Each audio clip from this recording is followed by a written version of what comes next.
Ala machanech le'oiru b'libay hargasha zu l'chol talmid.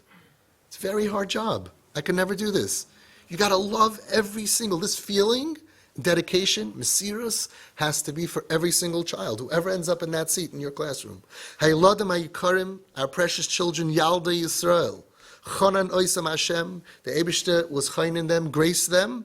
Bechushim Elohim, mifutachim ma'oid. The Eibishter gave them a special sense, highly developed sensors and radars. V'reishis kol, margishim heim mi oyavam. They know who loves them. She'oisa yahavu v'yirtzu l'kabel mipiv Torah v'chinuch. The ones that they feel, this guy really loves me, they'll be open to be makabel Torah v'chinuch. And they know. They have a sense. My Rebbe likes me. My Rebbe doesn't like me. I get on his nerves. He's happy when I'm absent. My Rebbe looks very disappointed when I walk in the room. And I'm not talking about blaming the Rebbe. I can't imagine. I'm sure some kids, they'd much rather the kid didn't come that day. It makes it much harder. But that's if you look at the kid as the problem. If you look at it like, I'm going to be the solution to this kid, then it's a whole different struggle. The whole struggle is different. V'lochein, rak kasher mechanech oyev es chanichov, ahavas nefesh, yachol hatzliach. And therefore, only when the educator loves the child, ahavas nefesh, yachol hatzliach, it's the only way that it can be matzliach. Look how far it goes. V'ragalani l'shoim l'chanchim, and I always ask the mechanchim, the educators, im oyavim heim es talmideim, if they love their talmidim, v'ayidei zeh yedei ani midas hatzlacham, and then I know how matzliach they are. So you don't need to go ahead and even speak to the kid. Yes, the Rebbe, see that kid over there, Chaim Moshe? How much do you love him? 76.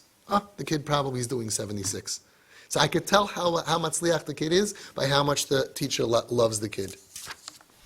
We spoke about this many times. Chazal tell us in Rosh Hashanah,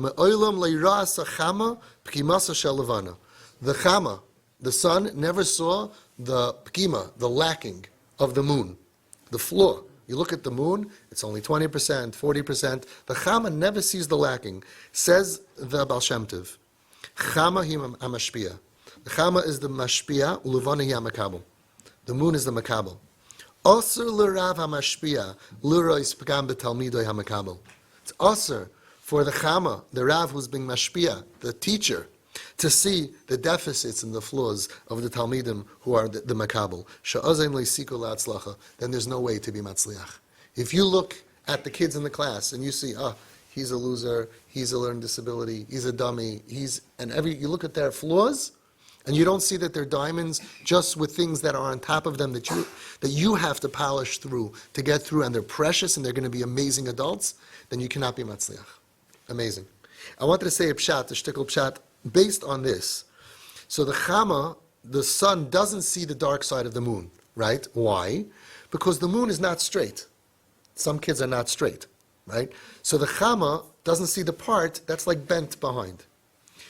But if the Chama would find a way not to just shine its straight, it would find a way in a twisted way, right? Then what would happen to the Begima of the Levana? It wouldn't be Pagum. If the rays of the Chama would reach somehow that part of the moon that's twisted away, then it wouldn't be dark. So we blame the moon. But we could also realize that a Chama that has tremendous skill will find a way to shine your light even on those that are dark, the dark side of the moon, the things that are not Yashar. So when you're going ahead as a parent or a teacher, you're teaching, Yashar, you're there, you show up, you're in a good mood, you're happy to be there, you're teaching. And some kid is turned away.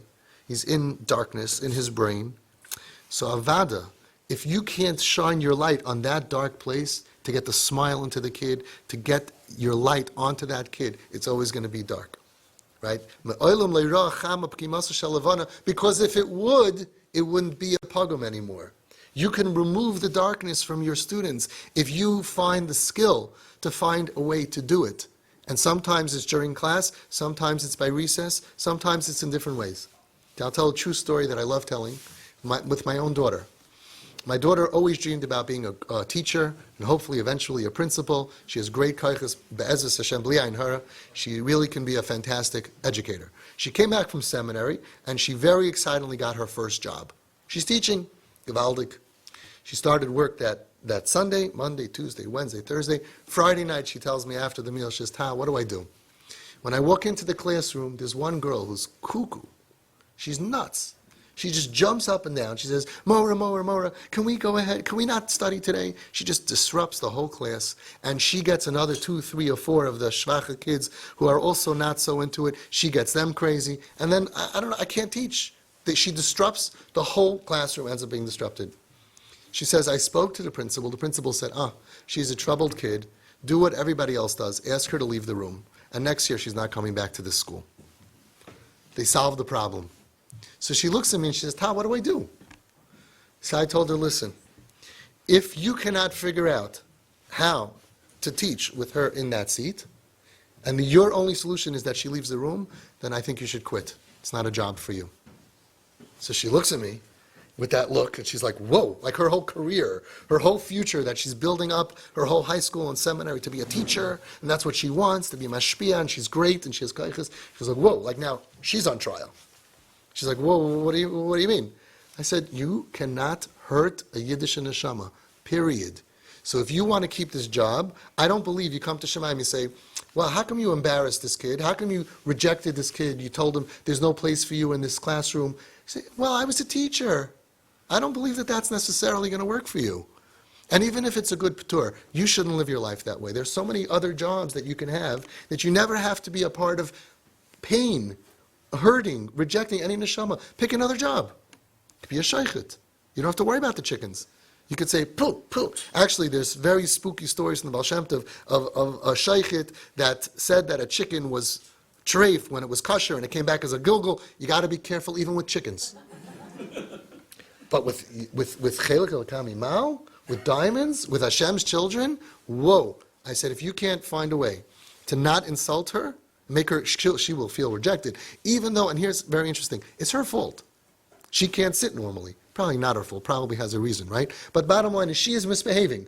But when she's in the hallway, she's not thinking to herself, this is such a great teacher. I really deserve this punishment. No, she has struggles and problems that are stopping her from being able to behave, and she's going to feel rejected. You cannot reject this thing. So my daughter was like, early retirement after 1 week. I don't think there's severance pay for that. What should I do? So I said, well, you have no choice. See, once you put the educator's job on the line, they have to fight for an idea. She didn't come in with that. She came in with that, I got a problem, it's a kid. Now I got a problem, my whole future.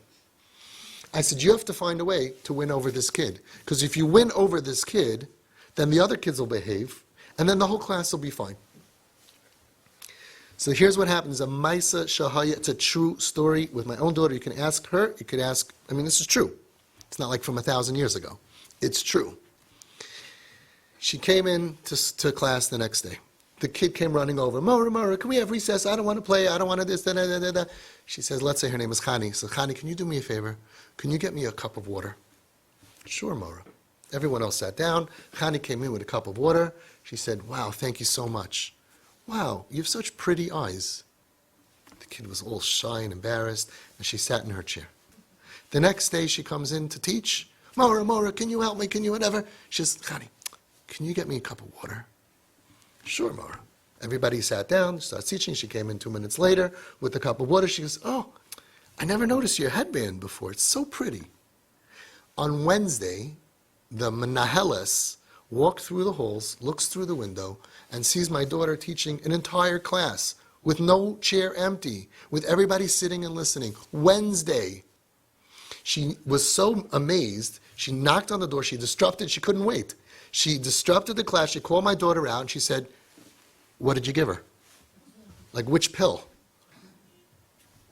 She was amazed. Every other teacher came to the conclusion, I can't teach the class with her, she's got to leave.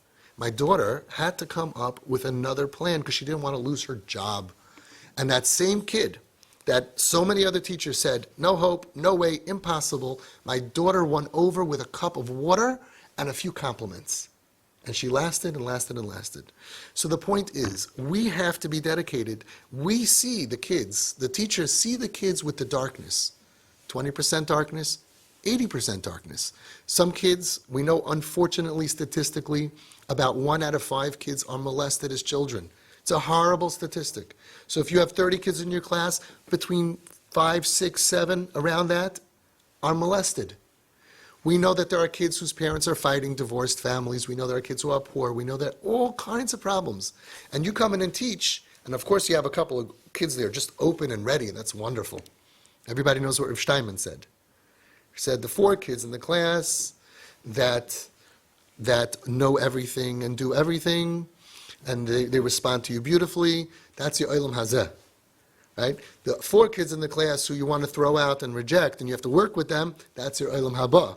And everybody else is what you're getting paid for. That's your job. Right? So it's very, very hard. But we know that there's kids who have darkness. If you just say, okay, you out, you out, you out, that would be a wonderful job, but it's not going to work. So you have to find a way to shine your light. Let me tell you a secret.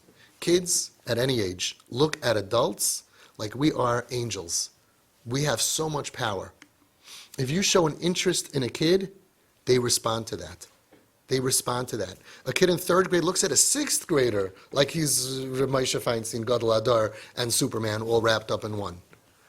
An adult, if you smile at them, it's unbelievable. And there's so many stories, Ein Kan Mekaymai. But there's one story that I heard from Rebbe Gedalia Sheinin, who's a Rosh Yeshiva, in a yeshiva of kids who are shtickle troubled in Eretz Yisrael.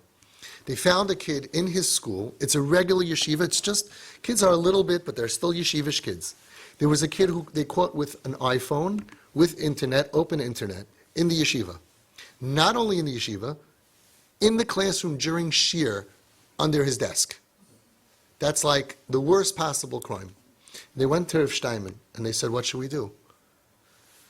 So the Rebbe who was there said, I cannot have this kid in the classroom. And Rav Gedalia Sheinin said, let's hear what Rav Steinman has to say. It's so interesting, because the Gedalim never wanted to lose a kid. The Ketanim always say, well, we have to, we can't, there was a reason. The Gedalim always come up with a way. He said like this, listen, you can't have him in the classroom. So you got to tell him, for 30 days, we have a special program for you. The second Seder Rebbe, who comes in the second Seder, will be learning with you privately in the Beis Medrash, one-on-one, morning Seder. Second Seder, the first, your Rebbe, this Rebbe, you will learn with him second Seder for 1 month. After a month, come back and tell me. What do you think happened? Instead of punishing him and telling him you're worthless and adding on another kid on the street, which would have made a lot of sense, everybody would have said, yeah, you have to put your foot down. Rav Steinman said, what's going to fix the problem? What fixes broken kids? Attention, private attention. I believe in you. I'm not willing to give up on you. And Baruch Shekivanti, in a certain way, I got to tell you, when I opened Home Sweet Home, there were kids, believe it or not, who broke the rules. Hard to believe. These were all kids off the derech. Many of them were homeless. Of course they broke the rules. No kunz. I didn't look at them and, wow, I can't believe you did this to me. I was expecting it. But there were some rules that you couldn't stay in the house. For example, if you lifted an arm, if you hit another kid, you lifted your hand, you can't be in regular gen pop, in regular population, because then the house is going to be knives and fights and whatever. So, there was a day, it was like the second day, that the one kid offended the other kid, and that kid raised his hand and punched him in the face. So, what did I tell him? I said, listen, I'm really sorry. You can't stay in the house. This is a kid who lived on the street for 3.5 years. Homeless. He lived in a truck. He's like, okay, fine. I don't care. I don't need this place anyway. He used to sleep on the D train. Okay, he knows who he is. He's living now, Baruch Hashem, in Lakewood. He's doing good. Baruch Hashem has 2 kids in yeshiva. He's great, solid guy. We should all be as frum as him. But at that point, he's like, okay, you don't want me, I'm out of here. So I said, whoa, hang on. You can't sleep in the house, but you're not going to be homeless. You're going to sleep in my house. So I moved him into my guest bedroom, the presidential suite in the attic, which is really made up nice for company, for guests. So we have a special guest. And he stayed in my house for a week. And all the volunteers told me, what kind of punishment? How's he going to learn? Well, you're upgrading him. He's much more comfortable in my house. After a week, he told me, I want to go back to the house. As much as he enjoyed the special treatment, he wanted to be back. I said, okay. No lifting hands. And that was it. So we have to be ready to realize that we will not lose any kids. That's what the Gedolim taught us. Im ki ha-maimer nemer b'gedolim, although this maimer is spoken about Gedolim, about adults, shaykh hu gam b'ktanim, it's also shaykh to the children. She'im chas v'shalom, ein es soivel es talmidoi. If an educator cannot be soivel, cannot take his student, mechayvasai lohidia lohirim shaleim lohitziyoi lemakim acher ki etzloi ein loy kfar sikui latzlacha. The teacher says, "Listen, I can't take this kid anymore," right? Then you have to let the parents know there's no way I can be matzliach with the kid. So what has to happen at that point? The educator has to add on to himself supernatural kaiches. Because it's not shaykh to go to parents and take 5, 10, 20, 30% of a class every single year and say, "Sorry, I can't deal." He says, but you need to know that you will not be matzliach if you cannot tolerate a kid. I can imagine how hard this is, because some kids are really hard to tolerate. That's why the Rebbeim deserve to be paid 10 times as much. They have to go through so much. I've spoken about this in the past. We pay a psychologist $600 an hour to evaluate one kid. They have to evaluate 25, 30 different kids every single day. Why is he wrong? Is he lazy? Should I push him? Should I not? Is a glut, a punishment, or this? And we expect him to teach the curriculum while they're going to deal with all the problems in the classroom. You have to be mamish Superman. Unbelievable. And those who can do it deserve mamish a tremendous amount of our tremendous recognition. We should be tipping them and giving them money and showing them appreciation. If we can't afford to give them money, we should give them gifts. We should shower them with our appreciation. It's so hard to be a mechanech. And even if you have to punish, it can't be done out of anger and frustration. It has to come from love, and it has to feel like love, in order to be mechanech them l'toiv. Like tzaddikim say on the pasuk, Vayiktzayf el Elazar. Moshe Rabbeinu got angry at Elazar. Madua lo yachaltem eschatos b'mekayim hakodesh. He had a tain on him. He said, "How come you didn't do this?" HaRosh Tevis hey malei ahava. The Rosh Tevis is malei ahava, full of love. Even when he was criticizing him, he was saying, "How come you put this over here?" But what was he feeling inside? He wasn't feeling malei disgust, malei frustration, malei ahava, full of love. This is the only way to be matzliach with our students. You cannot be machnis Torah and midas tayvis into a child only if you first open up the heart of the student.